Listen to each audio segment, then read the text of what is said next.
يا نهار مطين مطين، انت مضيت كل الاذونات دي لكل الموظفين؟ اه بقول لك مفيش ولا موظف. كلم اي حد، رن على اي حد يجي. طيب اي حد يمشي الوحده بس. لا حول ولا قوه الا بالله.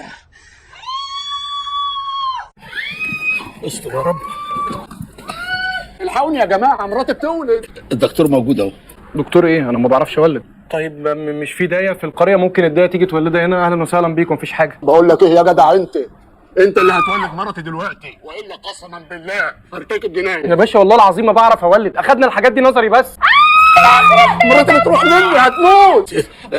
دخلها غرفه الطوارئ، هتولدها. انا مش متخصص ولاده. ولدها انت.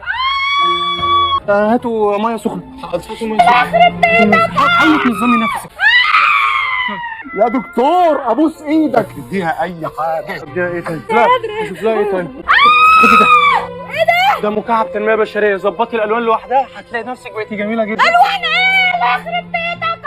الميه يا دكتور، الميه السخنه جت. هعمل بيها ايه؟ يلا يلا احزقي جامد. البنطلون كنت شكلي مش البنطلون، ما اجيب ملايه.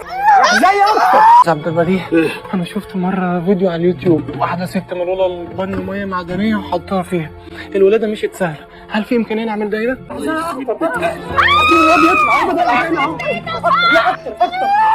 جايز يا بقيت شبه الزومبي يا دكتور. يخص، مش هلاقي منك في النفق. السر يا دكتور. ماله؟ اقطع الحبل السري. كده انت جايه بعد ما المولد ما تفضل؟ جايه تقص الشريك؟ اوسخ ولاده شفتها في حياتي.